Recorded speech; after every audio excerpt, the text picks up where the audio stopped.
Bonjour à tous et bienvenue pour cette nouvelle vidéo d'analyse. Et donc aujourd'hui, en cette clôture du 24 juin 2016, nous reprenons donc notre petite analyse.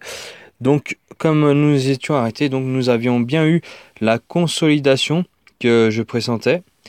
Puis après, suite à la votation du Brexit, donc de la décision du Royaume-Uni de sortir de l'Union européenne, nous avons eu donc une accélération haussière ici, dont les plus hauts ont été vendus. Et vous voyez qu'en même temps, on a un trou de cotation ici sur lequel j'attire votre vigilance. Alors donc une semaine vraiment très particulière qui a marqué vraiment une forte volatilité journalière, ce qui peut être vraiment très le cas, mais c'était un coup de poker parce que on ne savait pas, vous et moi, si nous allions avoir donc une sortie du Royaume-Uni ou alors donc un maintien dans l'Union européenne. Dans quel cas donc nous aurions eu un retour déjà sur le premier support à 10,64 ou moyenne mobile donc à 200 jours à 10,58. Maintenant, comme je disais tout à l'heure en préambule, j'attire vraiment votre attention sur le fait qu'il y a un trou de cotation ici. Mais comment? Alors ça c'est très positif pour le court terme, ça veut dire que donc nous sommes dans un changement de tendance à court terme, hein. Mais, parce qu'il y a un mais, c'est qu'en fait nous avons donc ce que j'ai remarqué, hein, une divergence baissière sur les prix. Alors on le voit ici, hein, si on peut gribouiller un peu. Donc voilà, donc vous voyez que les prix, eux, tendent vers la hausse, alors que là, nous avons tendre vers la hausse, d'accord? Cependant, les prix, eux, ne sont pas suivis par ces plus hauts ici, là, par rapport à ici. Regardez, ici, ici, l'ensemble ici, ici, même sur le Trix, regardez, voilà, vous voyez? Là, nous sommes en divergence baissière puisque nous formons donc des plus bas sur les prix, disons, alors que nous faisons des plus hauts sur les prix. Donc ça, c'est très très mauvais. Donc je pense vraiment à une consolidation de court terme et après à surveiller le moindre signal technique de reprise, donc soit à la hausse, soit à la baisse. Dans quel cas, à la hausse, nous reprendrons donc une ligne, bien entendu, ou alors pour du long terme, puisque en plus on clôture hors Bollinger, donc ce qui signifie que nous commençons à être dans une bulle entre guillemets.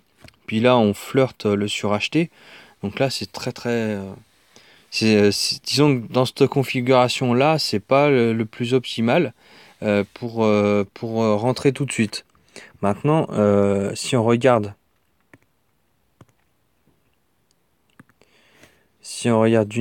au niveau du weekly, donc de l'hebdomadaire.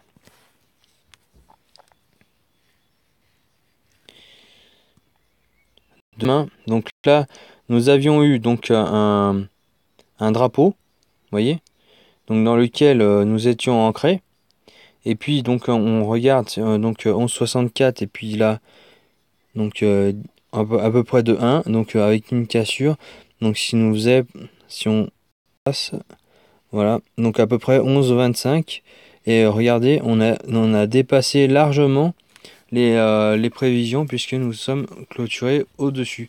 Donc la figure technique de court terme, donc l'objectif est atteint dans la figure et en plus on voit que nous avons une indécision ici très forte sur la suite à venir.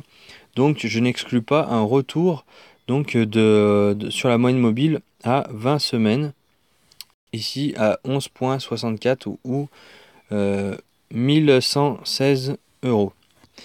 Voilà. Et puis on a noté également que nous avons bien entendu prochainement un croisement donc de ces deux moyennes mobiles, la 50 et de la 200, qui est à observer. Donc je pense que nous allons faire un retracement technique de consolidation, puis laisser le temps de croiser pour envoyer un signal très fort de continuité par la suite sur les prix. Et là, pareil, sans appel, hein, donc pareil, regardez, on a ici également sur l'hebdomadaire, donc une vue un peu plus longue que le daily. Donc là, donc bien une divergence baissière. Également ici, hein, même si c'est moins... Voilà. Là, on n'en a pas. Mais par contre, du point de vue du long terme, par contre, on en a une. Voilà, donc c'est quelque chose qu'il ne faut pas prendre à la légère, puisque là, on anticipe un peu trop, à mon goût, là, c'est de l'émotionnel. Du coup, à mon avis, on va laisser le temps de reprendre ses esprits au marché. Et puis après, de reprendre notre ligne. Alors, je pense qu'il sera possible d'aller chercher, par exemple, quelque chose comme les 11,25, 11,35, voilà, par là. Observer quelque chose, s'il se passe une reprise à ce niveau-là, nous rentrerons bien entendu dans le marché pour une continuité haussière. Et puis, donc, pour faire court, également, donc sur la courbe, donc le ratio or-argent. Donc là, on a quelque chose qui est en train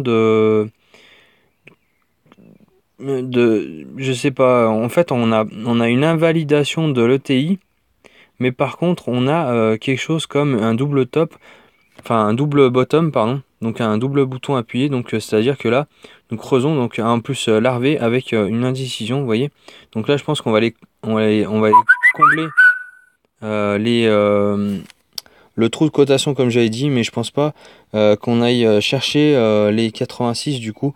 Par la suite, ça me semble maintenant trop tard ou dommage maintenant, puisque les choses ne se passent pas comme vraiment anticipé, mais vous voyez, on peut quand même faire avec ce qu'on a et anticiper les choses. Et bien entendu, regardez, on a quelque chose comme par exemple, vous voyez, le MACD sous sa ligne de signal est 0. Par contre, on regarde bien que les volumes MACD réaugmentent. Le Trix également sous les 0. Donc ça, c'est très très un gros signal. Et en plus, donc avec sous sa ligne de signal. Donc ça, c'est très négatif pour la suite.